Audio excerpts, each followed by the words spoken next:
Labas vakaras, brangi prelegentė daktarė Regina Laukaitytė pristatys paskaitą Lietuvių šeimų ryšys per geležinę uždangą. Žinau, kad daugelis iš mūsų esame asmeniškai patyrę šitos ryšius. Aš gerai atsimenu, kad mano mama Brokmano miestelėje ją vadino konsulė, kadangi ji tvarkė visus tos siuntinius, kurios siuntė nuo maždaug 70-mečio pradžios. Tiesiog masiškai siuntė siuntinius giminėms ir tai turėjo gana svarbų poveikį. Tai tikrai ta tema, kuri yra mums artima, aš manyčiau, ir tikrai svarbi.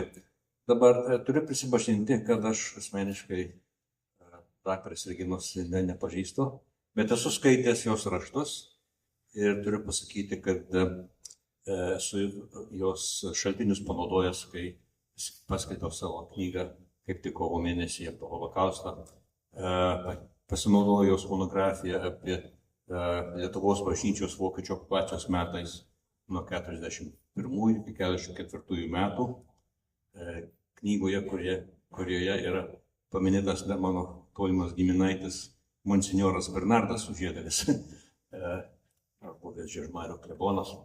Tai daktarė Laukaitytė yra humanitarinių mokslų daktarė, žymi istorinė ir vyresnioji mokslinė bendradarbė Lietuvos istorijos institute Vilniuje.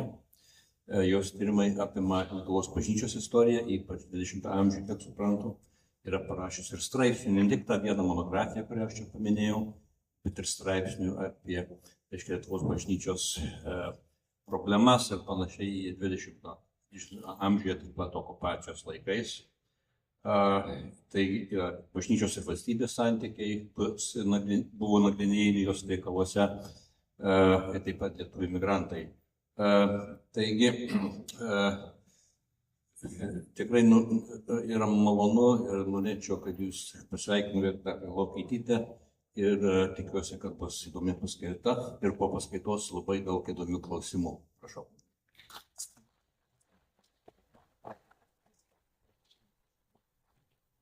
Ar čia gerai mane girdite?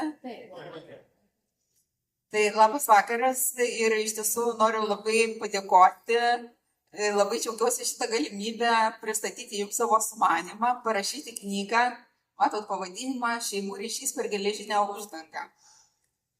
Jau, tiesą sakant, esu gerokai įsibėgėjusi, kitais metais turėčiau tą knygą Lietuvos istorijos institutui įteikti.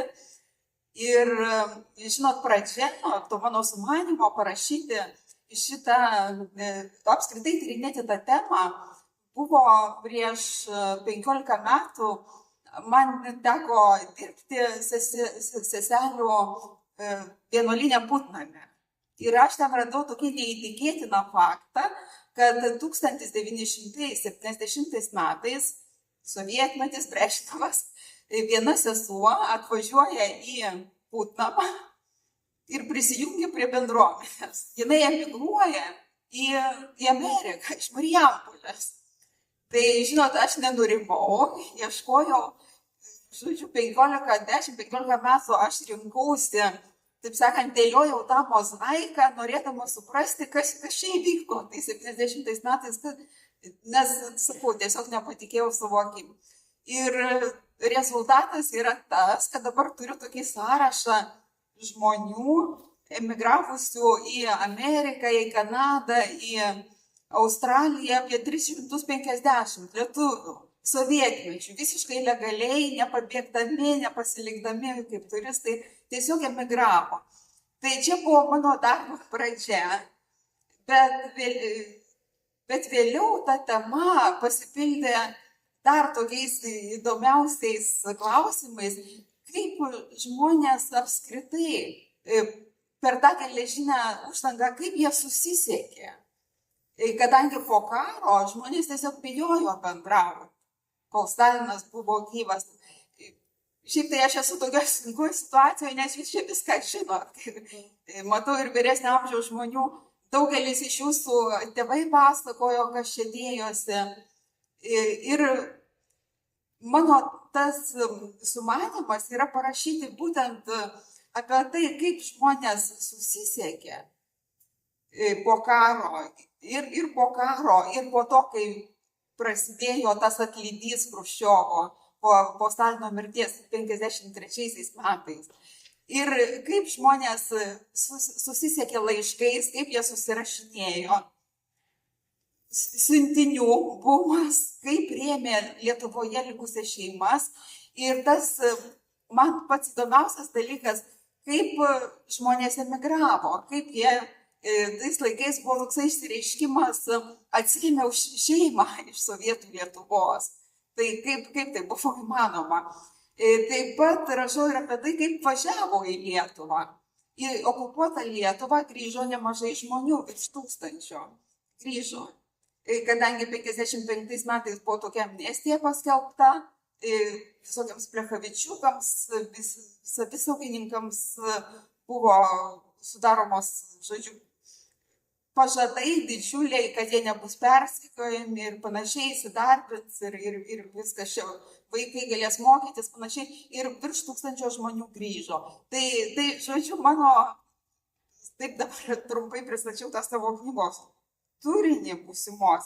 O ką norėčiau papasakoti šiandien, tai tokios būtų 3 temos apie korespondenciją, apie tą paramą siuntiniais, palikimai, tarp kitko buvo ir kiti dar tokie tos paramos aspektai, ir taip pat apie šeimų susijungimą, kas, sakau, man buvo pats įdomiausias dalykas.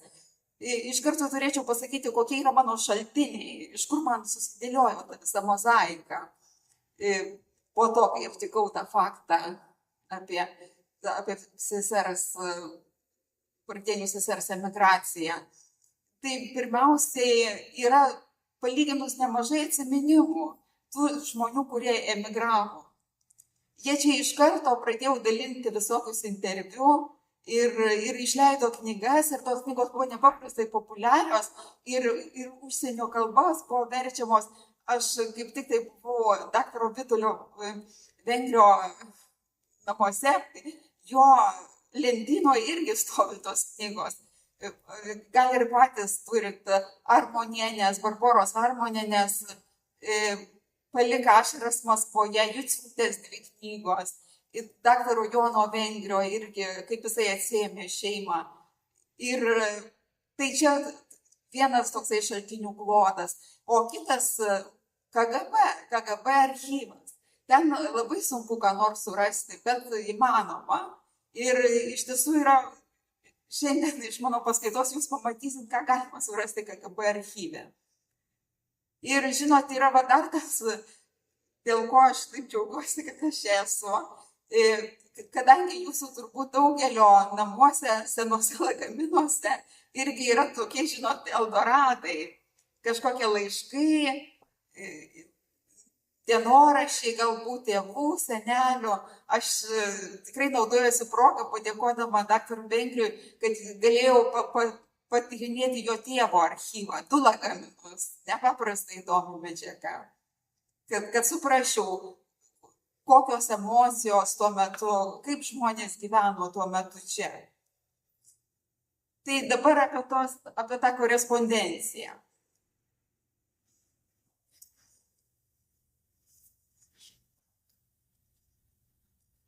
Iš karto pateiksiu tokią lentelę, kol aš kalbėsiu, tai jūs galite pasižiūrėti tiesiog, kaip gausėjo laiškų nuo 50 iki 71 metų, kiek žmonių susirašinėjo. Patyrinėkite tiesiog, aš nesiimsiu jos čia analizuoti tos lentelės, bet tiesiog atkreipkite dėmesį, kad tų laiškų iš užsienio į Lietuvą ėjo nepaprastai daug. 71 metai 3 milijonai laiškų. Ir reikėtų turėti omenyje, kad rašė ne tik tai lietuviai, bet buvo nepaprastai gausi ir kitų mūsų tautinių mažumų emigracija. Juk po karo repatrijavo Lenkai apie 200 000, vokiečiai išvažiavo, buvo leista jiems išvažiuoti, į Izraelį išvažiavo žydai, Ir jie taip pat ir rašė laiškus, siuntė siuntinius čia likusiems, net ir lietuviams siuntė pažįstamiems. Ir įdomu tai, kad yra tokia kaip ir, jūs tikriausiai irgi daugelis esat girdėję tą dalyką, kad Sovietų Sąjungoje laiškai buvo tikrinami. Ir ko gero dar gali surasti daug kur parašyta, kad visi laiškai buvo tikrinami. Tai šituo savo tyrimu aš noriu tokius truputį, tą paskaitą, truputį tuos mitus, taip sakant, prasklaidyti, nes tuos 3 milijonus laiškų vis dėlto nebuvo įmanoma jų patikrinti. Ir tuo labiau, kad buvo tikrinami ne tik tai į užsienį siunčiami ir iš užsienio gaunami laiškai, bet ir tie, kurie ėjo į tremtį, į lagerius, kur žmonės susirašinėjo tuos laiškus ir, ta prasme, jie buvo KGB intereso centre. Tai ką tada darė KGB, kaip jie vargėsi su tais laiškais? Iš tiesų, parodysiu jums kitą nuotraukytę. Iš tiesų žmonės bandė, ta prasme, žmonės žinojo, įtarė ir turėjo pagrindo įtarti, kad laiškai yra tikrinami. Ir čia yra pavyzdys, kaip žmonės bandydavo parašyti tekstus po pašto ženklais. Bet šitas laiškas, kaip matote, jisai yra, aš jums jį demonstruoju, jisai yra iš KGB archyvo, jisai nenuėjo adresatui. Taip, kad iš tiesų laiškai buvo tikrinami, bet mano supratimu, jie buvo tikrinami pasirinktinai. Kol jų buvo mažai, ta korespondencija tik tai prasidėjo, arba tarkim iki Stalino mirties, tada buvo daugiau to patikrinimo, labiau galėjo KGB apriepti tuos laiškus. Bet vėliau, kai pasipylė tie milijonai per metus laiškų, jie tiesiog neturėjo pajėgų tokių, kad galėtų juos patikrinti. Todėl buvo rengiamos tokios kompanijos. Aišku, buvo tikrinami pasirinktinai. Pavyzdžiui, jeigu jūsų koks nors giminaitis buvo susijęs su fliku, su politika, su ambasadomis ir panašiai, ypatingai jeigu jie įtarė, kad jisai susijęs su kokiamis nors žvalgybomis, ypatingai vakarų Vokietijos, Britų, Jungtinių valstybių, jie buvo pasirenkami ir juo, aišku, tuos laiškus tikrino.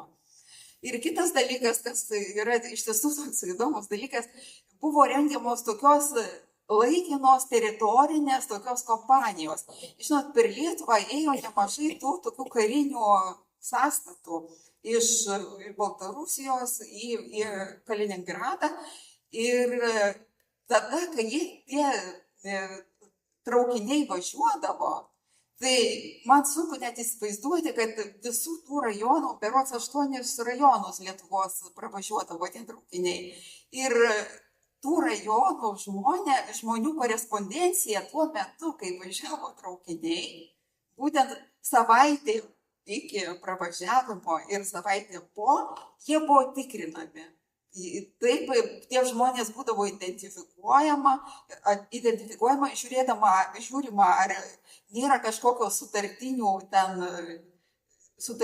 teksto ir tokie laiškai buvo tikrinami.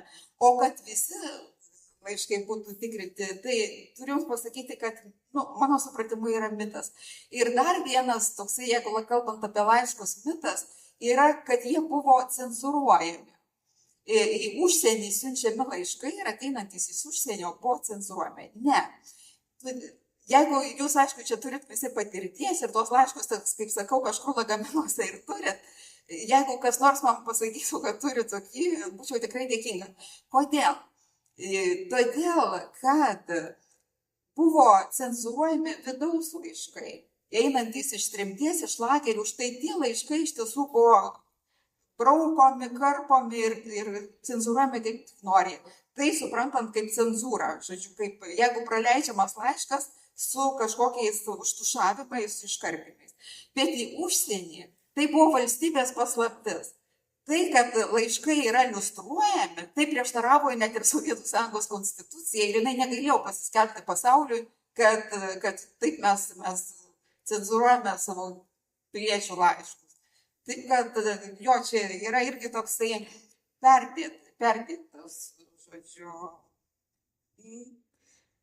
Laiškai buvo tikrinami, bet necenzūruojami.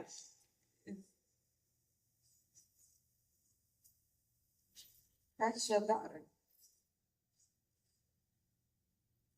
Dar norėjau, nežinau, ar čia matosi gerai, pavyzdžiui, ką žmonės rašė po tais pašto ženklais. Pavyzdžiui, rašo, lietuvius, čia va kaip tik tai lietuvius veža į Sibirą, gelbėkit broliai, greičiau mus, mes žūstame. 48 metai, Jungtinės valstijas iš Veisiejų siunčiamas laiškas. Pavyzdžiui, kitas laiškas. Vargas mums po pašto ženklais ir kad žmonės susigaudytų, kad atplėštų to pašto ženklus, tai prašydavo, kad grąžink man pašto ženklus, nuplėšk, aš kolekcionuoju. Tai tokia buvo, taip sakant, konspiracija. Bet kas dar buvo daroma su laiškais, kas jau buvo visuotinis reikalas, buvo sudaromas adresatų registras. Ir jeigu jūs rašyte laiškus į Lietuvą, tai jūs esate KGB registre. Tai nereiškia, kad ten, kaip sakau, jie fiksuodavo adresą, žmogaus asmens duomenis, datas. Ir pavyzdžiui, jeigu prireikdavo kokios nors informacijos, tai tada KGB pristatydavo tą tokį, žodžiu, tokį vadinamą memorandumą apie to žmogaus susirašinėjimą. Gana plačiai susirašinėjo, ypatingai mūsų dailininkai, rašytojai, mokslininkai, buvo gana plati ta korespondencija. Ir aš jums pasakysiu tokį turbūt pagrindinį dalyką su tais laiškais. Žmonės prisitaikė. Jie atsirado savicenzūra. Ir žmonės, arba kažkaip ezopo kalba, žmonės, žinot, paskui prasidėjo turizmas į Lietuvą, žmonės susitardavo, kaip čia dabar rašysim. Ir sakau, atsirado tas toksai, žmonės palaikė tokius atsargius ryšius, kad žinotų, kas darosi už Atlanto, kaip čia žmonės gyvena, tie giminaičiai. Bet jo Politika laiškuose nebuvo šia pagrindinė tema ir negalėjo būti ir jinai nebuvo.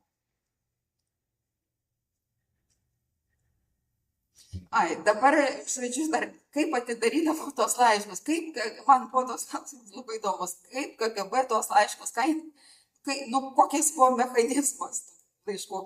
Aš dėja niekur neradau jokių atsiminimų Lietuvoje.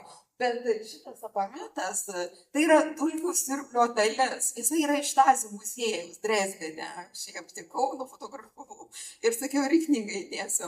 Žodžiu, ir ten buvo aprašytas visas tas mechanizmas, kaip jisai veikia.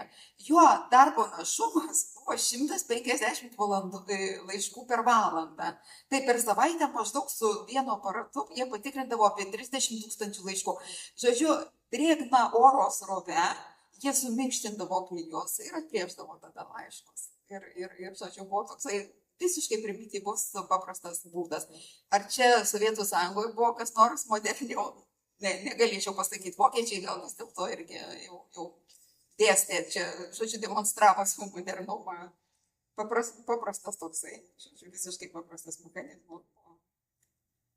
Dabar apie siuntinius, apie siuntinius jūs visi čia turbūt ir juos ir siuntėt ir žinot apie juos. Tai aš norėčiau pasakyti, kad tokie, žinot, tokie apibendrinimai gali būti, kad ta į Lietuvą siųsta parama yra vienas masiškiausių, ilgiausiai trukusių socialinių sąjūdžių Lietuvos istorijoje, mano supratimu. Todėl, kad kai tik tai atsirado galimybė siūsti tuos siuntinius, visi siuntė, net vienuolės, seselės irgi siuntė, neturėdamas savo asmeninių pajamų. Ir jos kažkaip siuntė tos kažkokias banderolės giminaičiams į Lietuvą.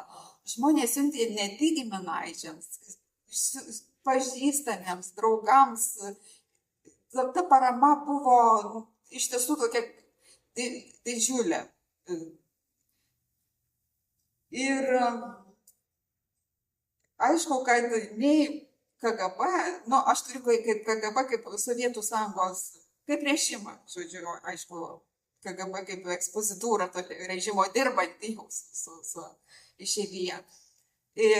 Nei sovietų režimas, nei išeivijos mūsų vadai nebuvo patenkinti tais siuntiniais. Ir jeigu jūs pavartytumėt spaudą, kai prasidėjo 70-mečio, 60-mečio, pačios pabaigos 70-mečio, buvo aiškus šūkis: mažiau pinigų siuntiniams, daugiau laisvinimui. Ir jie ten nuolat, žodžiu, kritikavo, nuolat diskutavo tuo klausimu. Bet aš jums pasakysiu, kad tai buvo beviltiška visiškai sustabdyti kam nors tą paramą giminėms. Todėl, kad tai buvo, juk karas išskyrė pačius artimiausius žmonės, sutuoktinius, vaikus, tėvus nuo vaikų. Ir žmonės jautė pareigą. Jie jau čia buvo, tarp kitko, per tą 10-15 metų jie ir prasigyveno Amerikose, ir turiu galvoje, net iš Brazilijos irgi siųstis, ne iš Argentinos, iš Kanados, iš Australijos. Žmonės jau prasigyveno ir jie kaip ir dalę kiti jautė tą pareigą atiduoti. Žodžiu, niekas tų dalykų nesustabdė ir negalėjo sustabdyti. Jeigu kalbėti apie patį paramos mastą, tai irgi KGB yra statistika, kiek ten tų siuntinių siųsta. Iš karto dar ir parodysiu jums sąrašas. Štai, pavyzdžiui, KGB Anykščių rajono gyventojų gaunančių siuntinius. Galit pažiūrėti, kaip šią pavardę užtušavau, kaip atrodo. Žiūrėkit, pavyzdžiui, rašo, kažkas iš Kanados dažnai gauna, kažkas labai dažnai gauna. Jie tokius dalykus KGB fiksavo. Kodėl fiksavo? Dėl spekulacijos.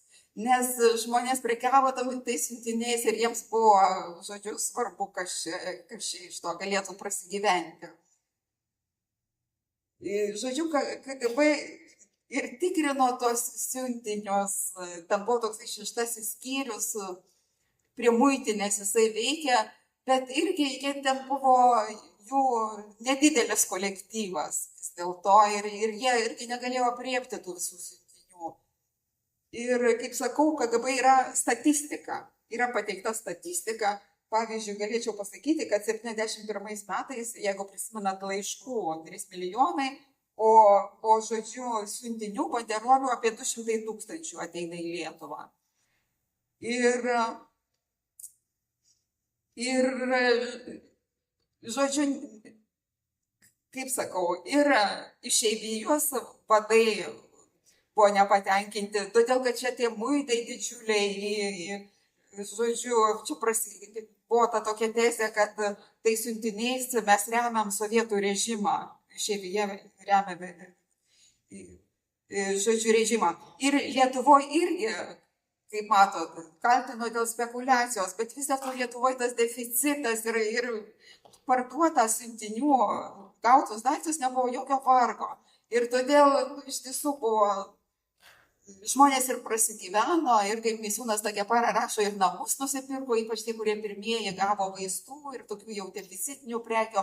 O paskui jau pasidarė, aišku, kaip kažkur skaičiau, visi komisai jau užkišti tom amerikietiškais audiniais ir panašiai, jau pasidarė ir sunkiau parduoti, bet vis tiek iš tiesų išeiviai pastatė savo šeimas ant kojų. Kas galėjo, tas iš tiesų žmonės liko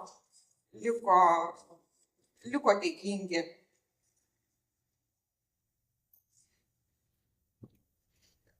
praleidžiu apie palikimus, tik tai pasakysiu vieną sakinį, kad iš tiesų būdavo gaunama labai daug palikimų. Pasižiūrėjau, pavyzdžiui, 47 metai iš karto po karo Lietuvoje ieškoma 31 palikimą gavusio žmogaus. Ir kai kurie, kaip rašoma, yra gana stambus palikimai, kaip rašė, verti valiutinio intereso.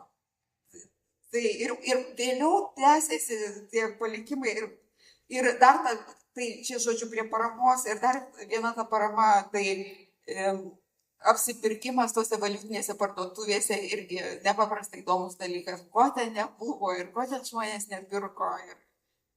Ir automobilius, ką nesiūlė. Pavyzdžiui, Lietuvoje galima buvo nupirkti ir kooperatinį būtą. Jūs čia turbūt viską žinot, kaip ten buvo.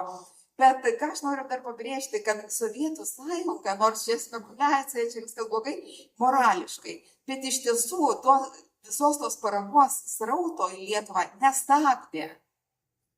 Kaip tik tai ieškojo būdų, kaip jos daugiau pritraukti, atidarė tas valiutinės parduotuves, 61 metai jau ir Lietuvoje.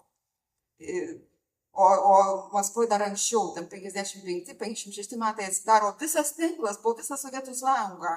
Tos parduotuvės ten ir pavadinimus turėjau Minske, visur veikia. Taline, Rygoje, kurių nebuvo. Bet kodėl nestabdė? Todėl, kad tai buvo valiutos generavimo šaltinis. Tos valiutos labai trūko ir visiškai, žodžiu, tokies buvo moralizavimas. Aišku, iš siuntinių išimdavo ten visokią antireliginę, antisovietinę literatūrą, aišku, tas negalėjo praeiti, jeigu aptikdavo. Bet pačio proceso, kad, uždarau sieną ir viskas, jau nebeleidžiu rytdienos, ne, to nebuvo ir tokių ketinimų irgi ne. Ir dabar paskutinė mano šiandienos tokia, kaip sakau, tokia man ta jautriausia, kodėl aš ir užsikabinau už tos temos, ta emigracija. Emigracija į Ameriką, daugiausiai į Ameriką, į Kanadą žmonės važiavo, į Australiją, į visas, kur daugiausiai lietuvių buvo, į ten ir važiavo. Tai, kaip sakiau, taip vadinosi šeimos atsiėmimu. Ir iš karto turiu pasakyti, kad čia buvo nepaprastai toks titano darbas atsiimti. Žmonės mažiausiai turbūt po kokius 2 metus gaišo, bet kiti ir po 18 metų laukė to šeimos atvažiuojant. Ir ką nedarė. Bet kaip viskas prasidėjo? Kaip viskas prasidėjo irgi su atšilimu, su tuo politiniu atšilimu, tai vis dėlto tie 60-ieji metai, kai Solženicynas Sovietų sąjungoje buvo leidžiamas milijoniniais tiražais, Lietuvoje irgi tarp kitko. Tai buvo, nežinau, jums čia turbūt nepajuto, bet Lietuvoje užmiršta gal, bet iš tiesų buvo labai stiprus tas atšilimas ir žinot, taip, Sovietų sąjungoje, kai buvo gyvenam, nežinom, kas toliau bus, niekas nežinojo, bet vis dėlto tas buvo atvertas langas ir žmonės pro tą langą su laiškais, su siuntiniais, su tais šeimos atsiėmimu iš Lietuvos, jie žvelgia pro tą langą. Pasinaudojo to pravėrimu. Ir matot, kai valdžia atvėrė tą langą, jo uždaryti, jau nebegalėjo, aklinai uždaryti. Jau, sakau, prasidėjo kritika, dar kažkokia tenai spekulacija negražu, bet vis tiek jau atsirado ir kažkokia nauda ir valdžia toleravo šitos dalykus. O dabar dėl tos emigracijos, matot, čia tokia jautri nuotrauka, žmonės labai, iš karto dar tikriausiai girdėję, čia Leonų vaikai atvažiuoja į Ameriką, 60-ieji metai. 60-ieji metai buvo toksai pikas, į Ameriką atvažiavo mano apskaičiavimais 48 šeimos, bet aš manau, kad tai iš tiesų jų buvo daug daugiau. Į Kanadą tais metais, 60-ais, 11 žmonių emigruoja. Tai jie tokie buvo patys pirmieji ir žinot, žiūrėkit, kaip jie Leonų vaikai atvažiuoja. Minios žmonių ten sutiko, jau Kopenhagoje laukė jų žurnalistai. Buvo didžiulis įvykis. Bet kodėl? Kodėl toksai didelis įvykis? Todėl, kad prasidėjo tas atšilimas. Žinot, to atšilimo niekas nelaukė turbūt. Vis tiek tas Stalinas, po karo jau buvo laukiama, kad jau kažkas, jau tas režimas bus kitoks, bet jisai nepasikeitė. Ir kai po 53 metų prasidėjo jau amnestijos, žmonės pradėjo iš tremties grįžti pirmiausia iš lagerių, paskui iš tremties. Prasidėjo galybė amnestijų, ten iš karto moterims, vaikams iki 16 metų, paskui ten už nedidelius kriminalinius tuos nusikaltimus, vagystės tokias. Žodžiu, tas režimas akyse jisai šilo. Ir į Lietuvą irgi pradėjo grįžti žmonės ir, žinot, skaitai archyve, kai tie, žinot, veikėjai, tie stribai, jie rašo skundus valdžiai, kad va, jau jisai grįžo, kame reikalas, kodėl jisai grįžo. Žodžiu, sakau, buvo toksai, žinot, gal net kaip sąjūdis galima palyginti su sąjūdžio laikais, kad žmonės tikėjusi, kad kažkas jau čia dabar bus, kažkas čia dabar pasikeis. Tai grįžtant prie šitos mano temos, tai kaip viskas prasidėjo, emigracija. Čia Amerikoje gyveno toksai maršalas Magdafis, toksai advokatas. Ir jisai buvo Chruščiovo pažįstamas, todėl kad jisai dirbo Kijeve. Ir tasai maršalas Magdafis, jisai Lendlizo administravo tą Lendlizo siuntimą į Ukrainą, o Chruščiovas buvo pirmasis sekretorius komunistų partijos. Ir jie, matyt, buvo tokie neblogi santykiai. Ir kai Stalinas numirė, tai tada Magdafis iš karto parašė Chruščiovui laišką, taip sakant, pasveikino, jį ten priminė tą jų seną draugystę ir pasisiūlė atvažiuoti į Sovietų sąjungą. Ir Chruščiovas jį pakvietė. Ir jisai atvažiavo, 55 metais išleido knygą apie tai, nes jisai pervažiavo per visą Sovietų sąjungą nuo Maskvos iki Vidurinės Azijos. Labai įdomi knyga, jeigu pateks kada į rankas, siūlau paskaityti. Bet svarbiausia, kad būtent jisai jau atsivežė sąrašą žmonių, norinčių susijungti su savo šeimom Amerikoje. Ir tarp jų pirmasis buvo toksai Viljamas Gaučius, Gavkus, rašęs, žodžiu, angliškai. Lietuviai buvo tarp pirmųjų, kurie kėlė tą klausimą, tų šeimų susijungimo. Ir, žinot, vėliau tas Magdafis, jisai kiekvienais metais beveik atvažiuodavo ir su verslininkais, jisai Sovietų sąjungą važiavo, ir su visokiais gubernatoriais iš visokių valstijų. Ir jį kiekvienas atsiveždavo po sąrašą žmonių, nes jau žmonės juos atakavo, jau prašė daryti spaudimą Sovietų sąjungai, kad leistų susijungti šeimoms. Ir Niksonas buvo atvažiavęs, tada dar viceprezidentas, 59 metais į Maskvą, jisai ten atidarė tokią buitinės technikos, visokių ten, žodžiu, amerikoniškų stebuklų parodą. Chruščiovas net nepatikėjo, kad tie stebuklai tikri. Pavyzdžiui, Indaplovė, jisai ten ginčijosi, žodžiu, kad čia iš tiesų, čia sakė tik mums maždaug, kad vežė parodyti, bet nesinaudoja žmonės tais dalykais.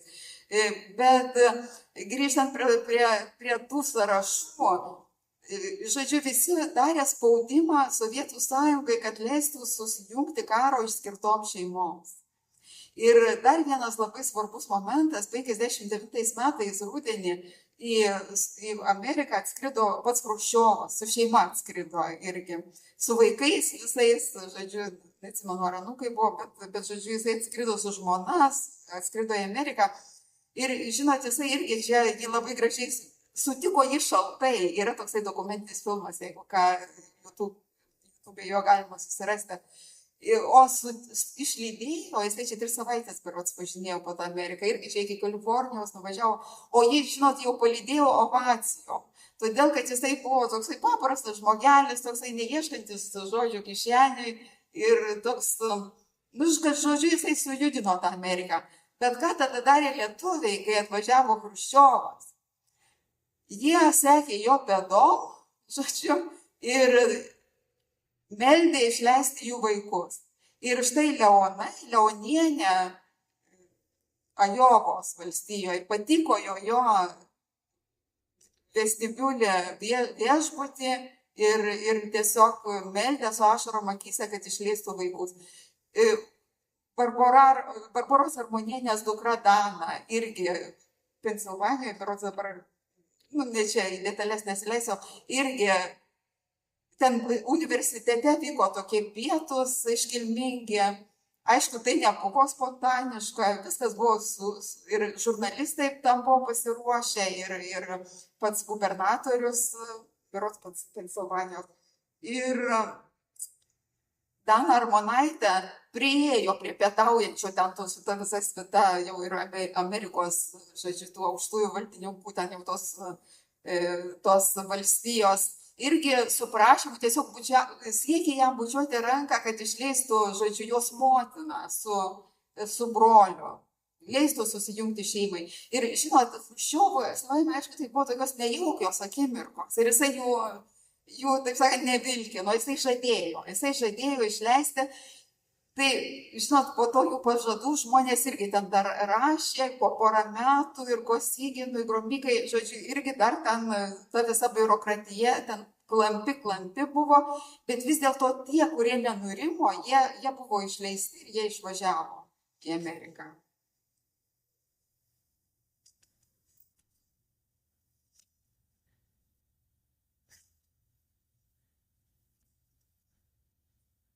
Žinoma, dar tokia man įdomi tokia tema buvo, kad daug išvažiavo žmonių, kurie buvo grįžę iš tremties. Ir ne tik, kad buvo grįžę, bet buvo pabėgę iš tremties.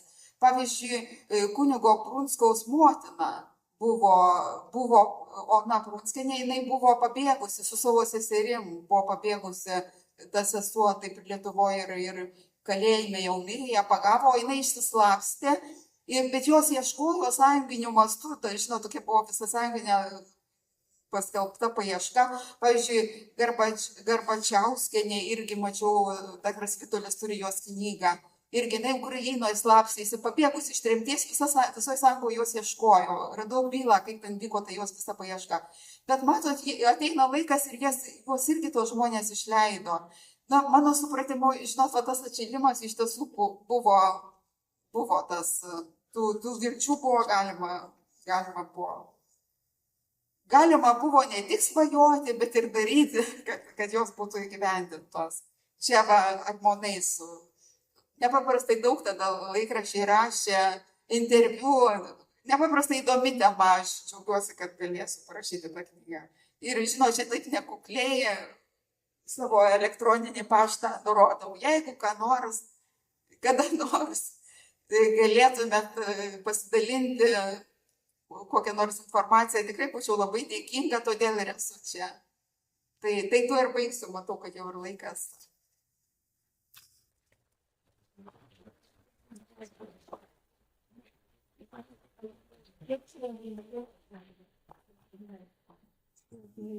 Ar yra klausimų?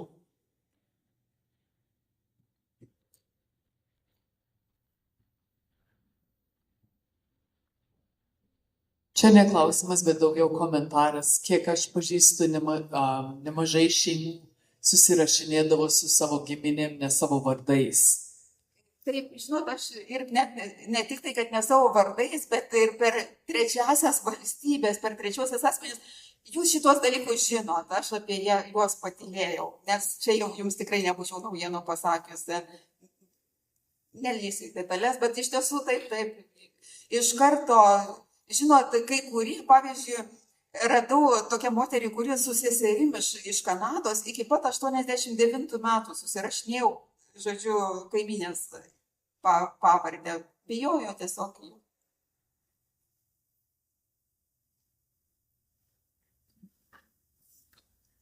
Kas buvo ta seselė, kuri legaliai atvažiavo į Putnamą?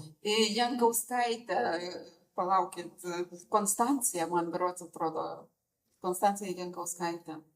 Savo knygoje aš ją miniu.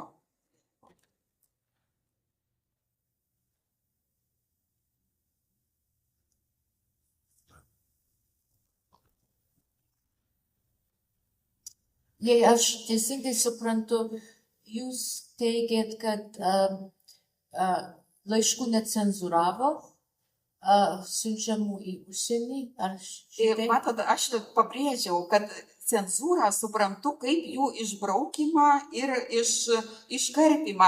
Pavyzdžiui, jūs gaunat laišką ir iš karto suprantat, kad jisai jau yra buvęs svetimuose rankose. Aš šitą turiu galvoje kaip cenzūrą. Tikrinimas kita yra sąvoka. Aš, pavyzdžiui, pasiimu, perskaitau ir, žodžiu, jie ten, jeigu rasdavo ką nors, sudarydavo tokį memorandumą. Pavyzdžiui, jeigu nieko tokio tam laiške rašydavo buitinis. Paprastas, žodžiu, buitinis.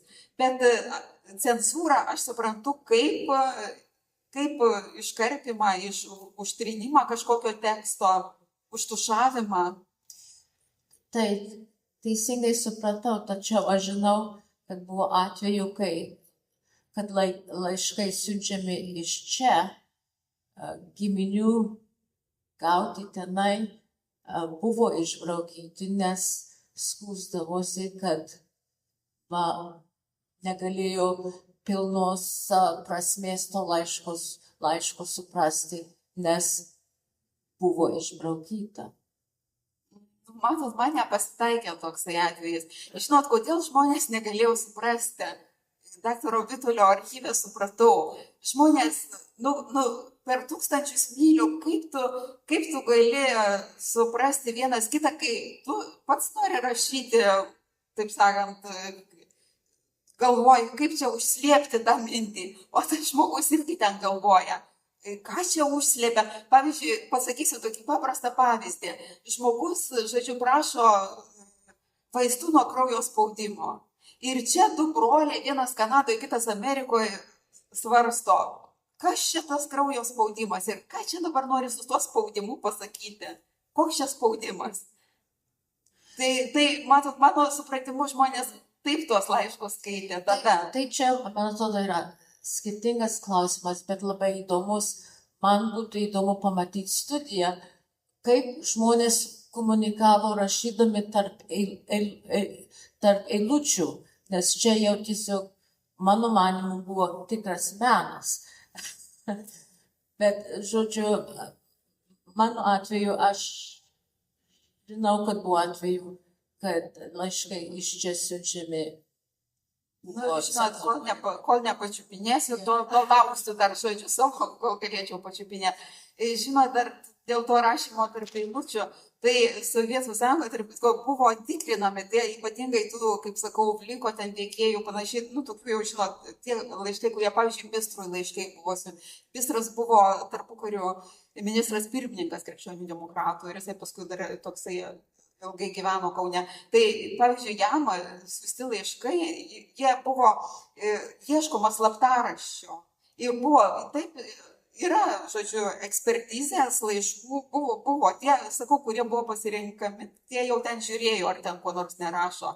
Tarp kitko, net ir DP stovyklose žmonės, kai gaudavo laiškus iš Lietuvos, tai laikydavo virš garų, kad žiūrėt, ar ten nėra ko nors dar parašyta. Tai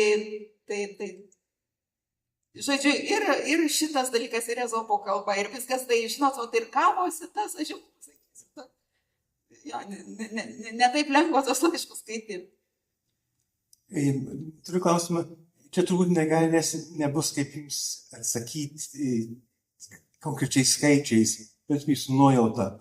Kai buvo tas didieji srautai, kurie prašėsi išleidžiami ir emigravo, pavyzdžiui, Ameriką ar kitur, kiek iš jų buvo sąmoningai papildomi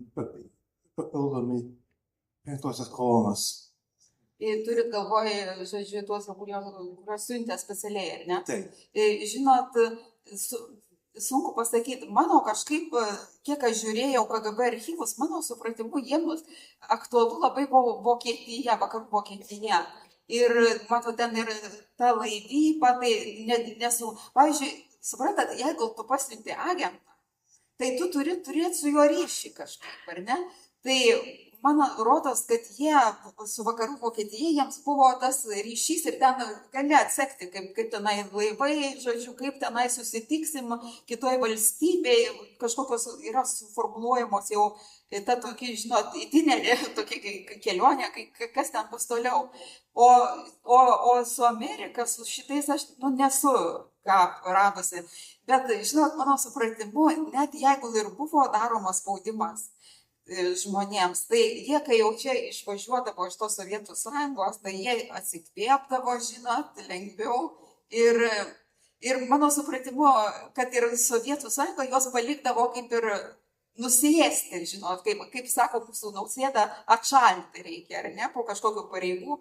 Nes, matot, jeigu žodžiu, jie suprato, kad domėsis, ypatingai vyrukais, kurie atvažiuoja iš Sovietų sąjungos, jie suprato, kad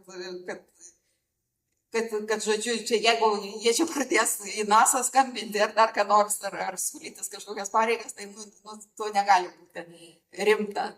Tai, žodžiu, sakau, aš nesu, žinot, užtikusi to.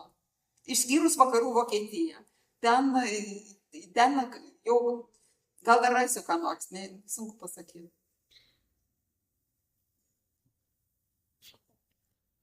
Žinot, tas KGB archyvas, tai ten kaip šieno kupeta ir ten, jeigu rasti ką nors ten. Aš kaip tik norėjau užduoti klausimą apie tos archyvus KGB ir kokiuose miestuose, ar viskas yra dabar centralizuota tik tai vienoje vietoje Vilniuje, tarkime, ar dar yra rajonuose kažkur tai. Ir ar kiek jūs reikia specialaus leidimo, ar viskas yra prieinama atidaryta tyrinėtojams ir viešiems žmonėms, tiesiog atskiriam individam, kaip aš sakyčiau, atvažiuočiau ir galėčiau ten nueiti skaityti laiškus. Ir kiek, sakykite, prašau, jeigu yra duomenų, kiek yra dar slapčiausių, kur dar nežada greitai atidaryti. Kas juose slepiama? Žinot, visi KGB archyvai yra priešais buvusi Lenino paminklą, žodžiu, priešais Lukiškių aikštėje. Jie niekada nebuvo išsklaidyti, mano supratimo, nes, žinot, pavyzdžiui, ten ir Kėdainių, Marijampolės, ten visų rajonų yra, nes jie siuntė ir tas bendras susirašinėjimas ten yra.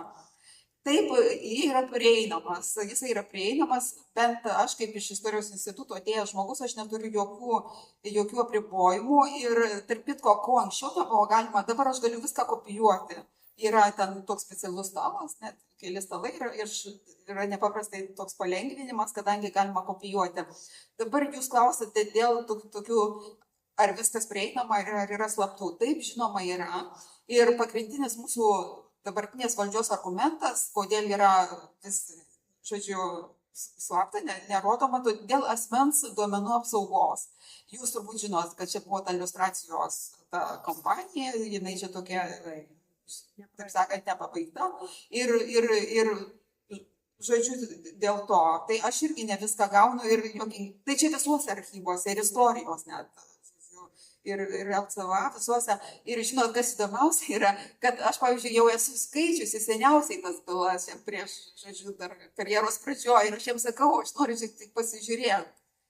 Vis tiek jau dabar, žodžiu, yra tie apribojimai ir jie motyvuojami duomenų apsauga. Kituose archyvuose yra kažkokie asmens duomenys. Dabar man sunku būtų įsivaizduoti, aš, pavyzdžiui, kaip apie Antrą pasaulinį karą rašiau, irgi man kai kurių bylų tiesiog nedavė, nors aš jas jau buvau žiūrėjusi ir, sako, apie kunigus kažkokius yra asmens duomenys. Neskelbtini, nors aš ir nesiruošiu juos skelbti, bet yra kas.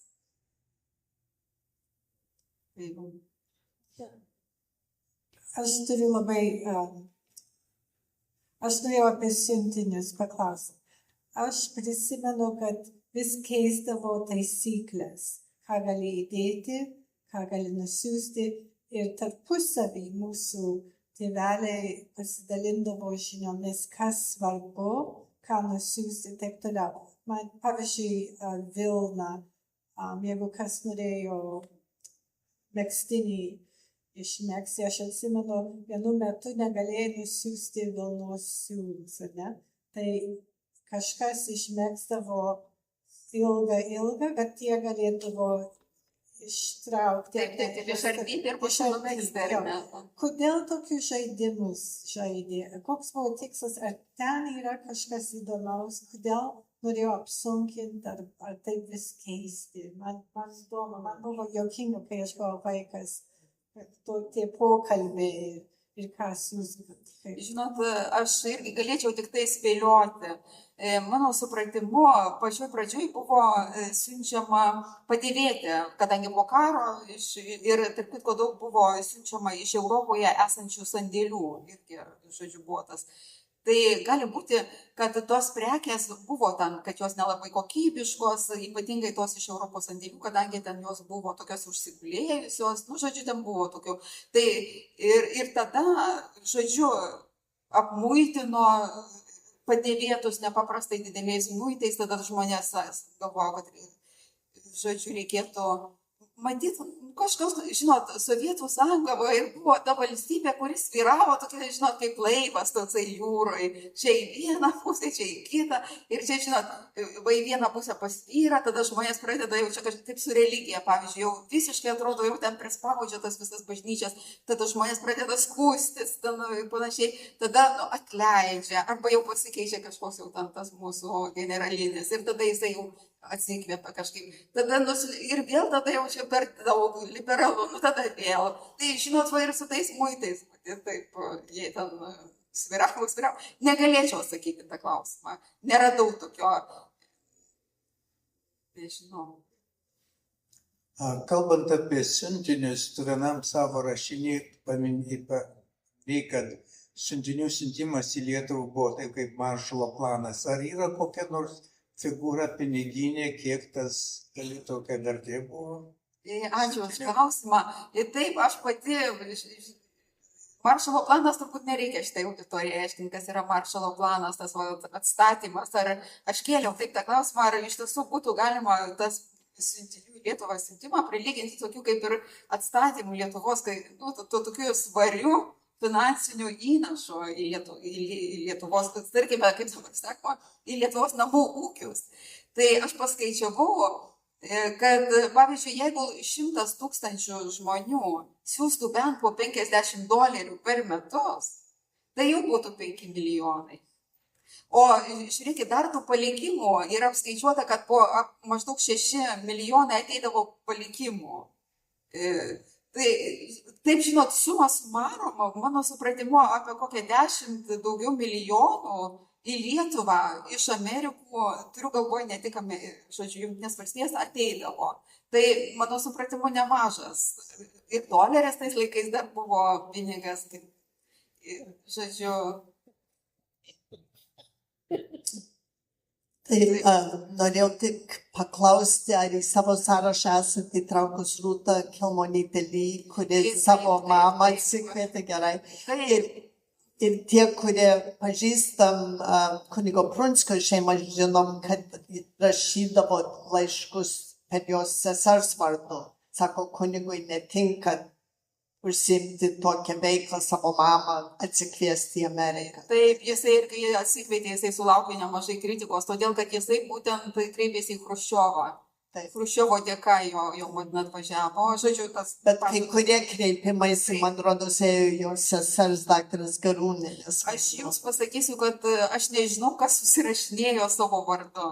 Visi susirašinėjo per trečiuosius asmenis, pavyzdžiui, aš jums galiu papasakoti tokią trumpą istoriją, kurią aš išgirdau Anykščiuose. Jūs visi žinot vienuolį, rašytoją vienuolį Žukauską, manau, kad tikrai. Tai jo sūnus buvo ištremtas dar 41 metais kaip ateitininkas. Dukra, kadangi buvo ištekėjusi už karininko, 44 metais pasitraukė, žodžiu, iš Lietuvos. Ir paskui jau per tą visą atšilimą jie pradėjo gauti laiškus. Bet kur laiškai ateidavo į kaimą, pas kažkokią ten jų buvusią tarnaitę. Ir kaip rašė vienuolis Žukauskas su žmona laiškus savo dukrai. Nei vieno žodžio sava ranka. Padiktuota viskas tai kaimo moterytei. Tai va, tokie buvo laiškai. Bet mano klausimas toks buvo, jūs kalbėjote apie lentynas tų prisiminimų. Kaip istorikė, ar jūs pasitikit visko, kas ten parašyta, tai kada gal nebuvo truputį romantizuota ir panašiai, kad susilauktų daugiau skaitytojų? Ar ieškot kartais antrų šaltinių Ką patvirtinti jūs turite galvoje? tuos prisiminimus tų? Ai, prisiminimų. Tai matot, tas istorikas, aš jau skaitau, kad aš esu istorikė su stažu, tai turi uoslę vis dėlto, nes tų atsiminimų yra nemažai atsiminimų ir dar, matot, kai pradėjo žmonės važiuoti, jau minėjau, buvo nepaprastai daug interviu, labai rašė laikraščiai. 60 metai, jeigu atsiverstumėt, žodžiu, dirbą, draugą, tai sulaukė artimųjų. Ir visi, žinot, kuo galima būtų abejoti, tai jų klausdavo, kaip čia ta Lietuva gyvena, kaip ten, ar bažnyčios uždarytos, kaip ten tie kolchozai, panašus tokie visi dalykai. Tai žinot, žmogus pasakojo tai, ką jisai pats matė. Daugiausiai atvažiuodavo žmonės iš kokio nors kaimo, iš miestelio. Na tai, žinot, jų tie pasakojimai, tie atsakymai buvo tokie, žodžiu, tai va šitais. O, matot, aš nesigilinu į pačias detalės tokias, žinot, kad va čia, manau, knygoje nebus daug pavardžių. Man, kaip sakau, man svarbiausia suprasti, kaip veikia sistema pati ir kaip žmonės ją, žodžiu, aplink tą sistemą irgi veikia, bandydama apeiti, bandydami, žodžiu, ieškodami išeičių.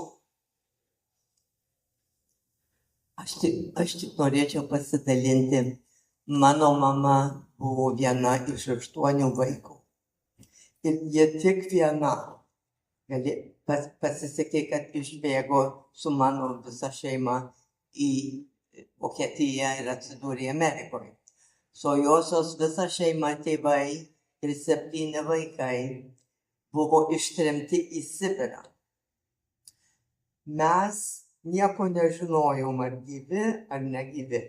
Bet 57 metais, nežinau kaip, mano dėdės iš Sibiro atrado mus ir pradėjo rašyti laiškus ir pradėjo siųsti mažiukus juodus baltus paveikslus.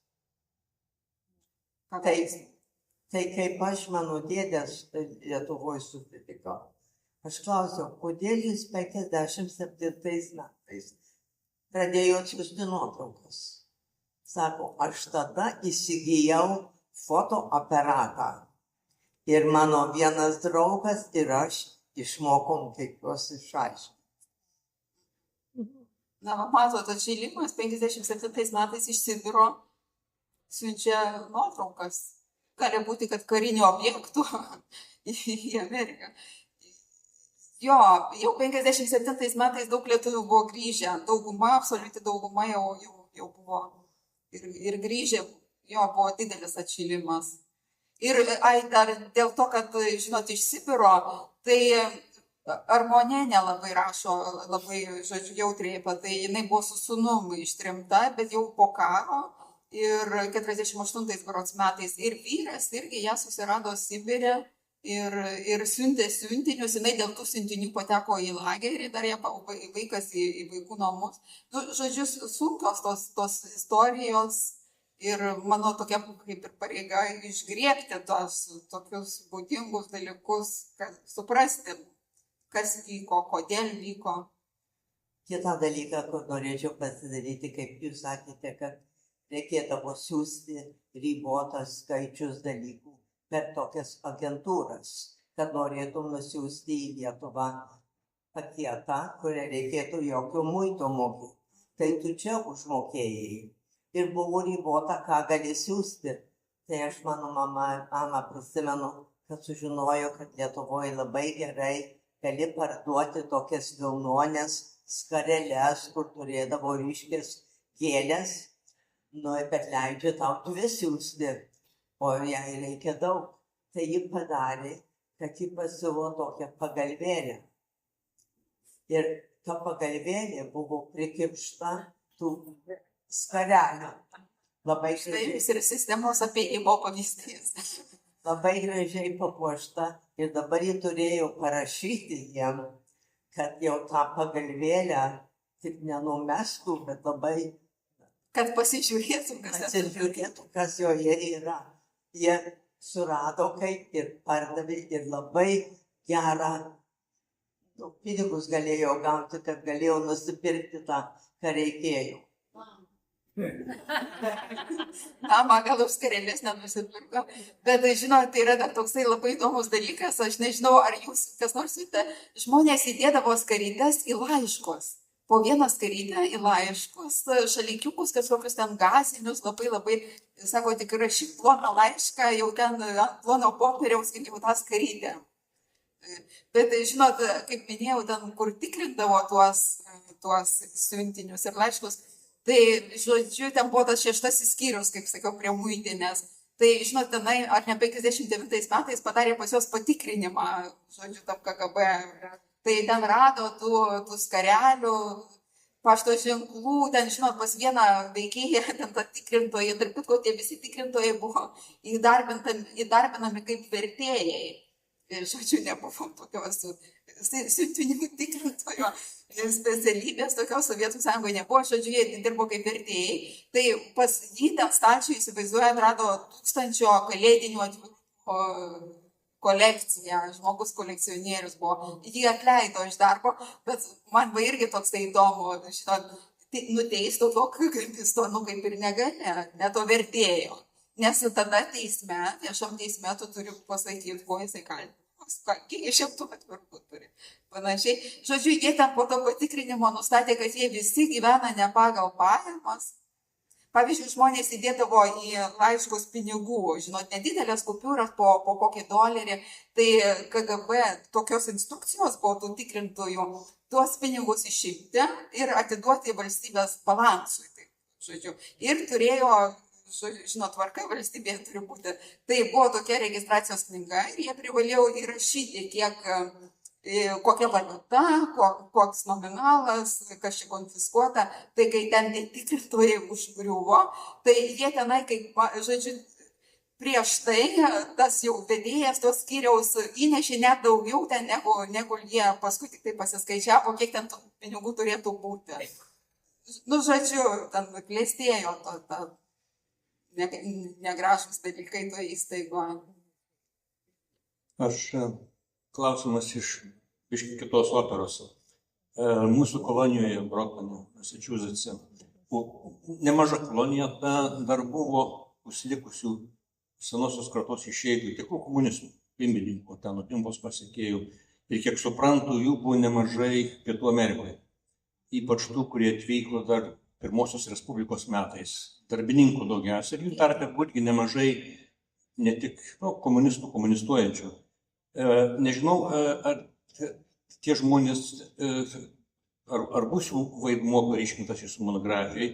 Ir paskutinis klausimėlis toks, man pasakojo dėdė 69 metais dar Vilniuje, kad tie iš Pietų Amerikos grįžę, Argentinos, Brazilijos panašiai, kad jie liktai truputį atlietuvino Vilnių, kadangi jie negalėjo susikalbėti, reiškia, parduotuvėse pašte lietuviškai. Ir pradėjo skųstis Sniečkui ir kitiems valdininkams.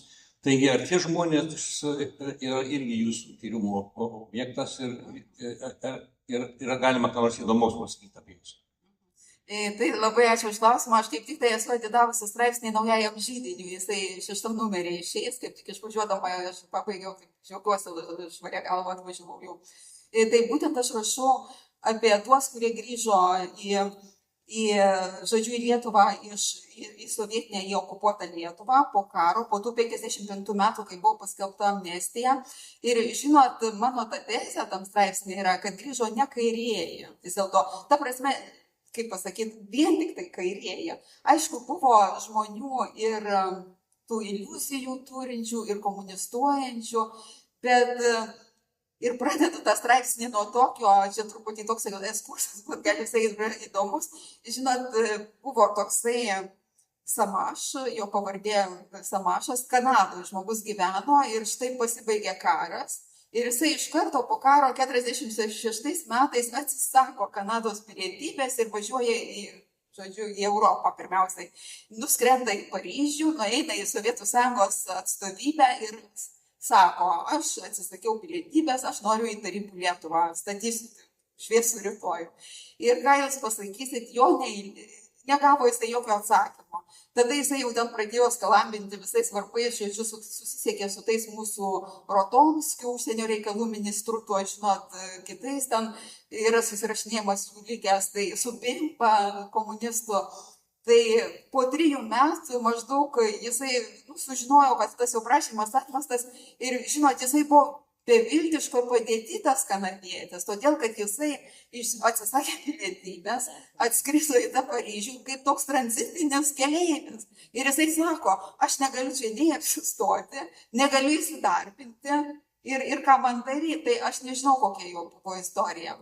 Bet jisai buvo iš tų, žinot, jau tokių, jisai prisistatė bent jau kaip jau tas toksai bėgęs nuo Smetonos 26 metais po sukilimo, žodžiu, išvardino ten draugus, žodžiu, jau tuos tokius pogrindininkus.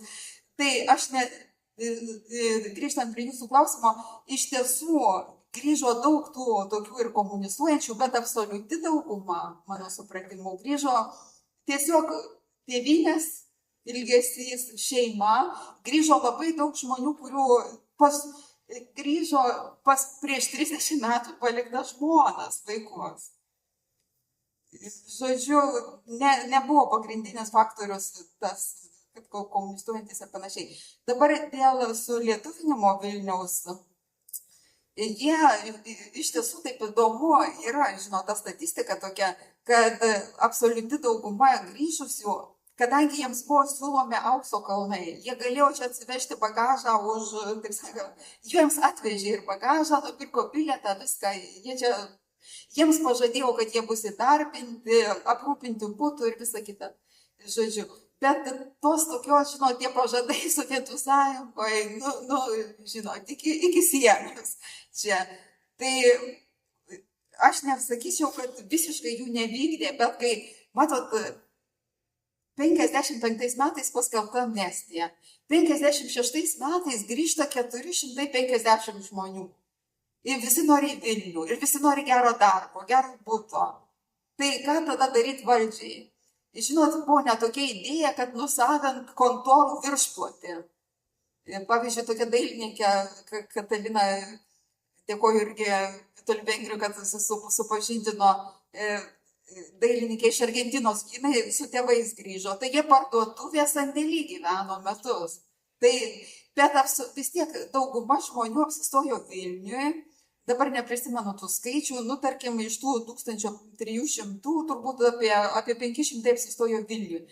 Bet jie laukė ilgokai turbūt. Pirmiausia, jie buvo Panevėžy, buvo pastatytas namas, žodžiu, ir ten jau jie gavo, paskui Kaune ir paskutinis, bet, žinot, visur reprezentacinėse vietose. Kaune prie Nemuno krantinės, Vilniui prie langai į Nerį arba jau ten į Lenino aikštę.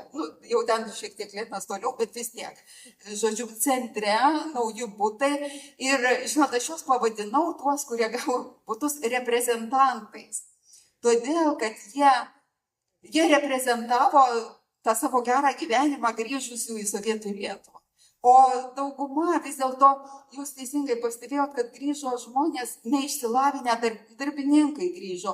Ir aš jums pasakysiu, kad jiems buvo toj mūsų Sovietų Lietuvoje ganėtinai sunku.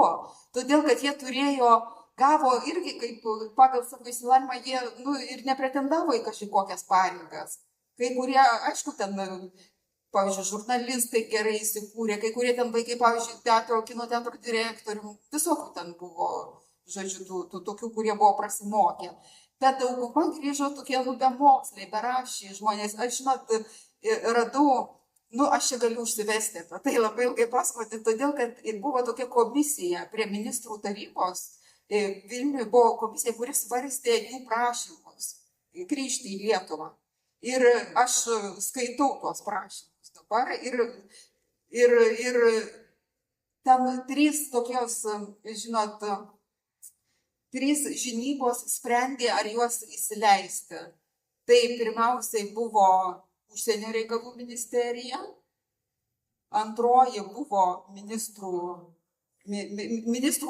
žodžiu, atstovai toj komisijoje, ten jinai taip ir vadinosi piliečių grįžimo prašymų grįžti į Lietuvą svarstymo. Tai, žodžiu, ministrų taryba, užsienio reikalų ministerija ir KGB. Tai KGB, aišku, sprendimas buvo paskutinis. Ir tarp kitko KGB, tie motyvai, kodėl buvo atleidžiami, tai yra atmetami prašymai. Jeigu šeimoje buvo tremtinių, ten, žodžiu, lageriuose žmonės sėdėjo. Bet ten jie sukosi, žinokit, ir šitie irgi sukosi, todėl, kad jie tada rašė kolektyvinius prašymus, ten tie, kurie komunistuojantis grįžo, ten tokie stambesni, žinot, grįžo. Ten grįžo iš Brazilijos, pavyzdžiui, kalėjimuose sėdėję, jie ten tokius biografijas parašė, žinot, kai salose kažkur tie kalėjimai, ten atsiminimai iš jų, tai jo tokie. Tai, žinot, jie tada jau rašė kolektyvinius prašymus, jie ten spaudė ten tuos, žodžiu, tas niečkų, kad jūs mums šiek tiek žadėjo. Neprapuolėt. Jo, tie, kurie grįžo, iš karto jiems sunku buvo, bet paskui jo, jiems buvo kodėl jie neprapuolė, todėl, kad, žinot, iš karto net nebuvo paskelbta Lietuvoje ta amnestija. Maskvoje, galima sakyti, po metų Lietuvoje tik tai atėjo iki Lietuvos.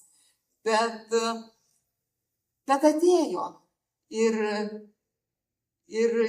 žodžiu, gavo žmonės ir butus, ir gal ne tokius, kokių norėjau. Pavyzdžiui, labai ilgai bendrabučiuose gyveno arba viešbučiuose su bendra virtuve gavo, žodžiu, kelios šeimos gavo butus.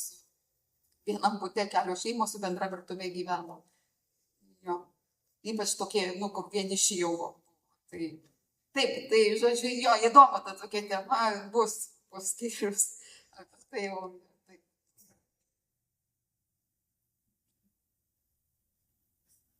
Gal viskas?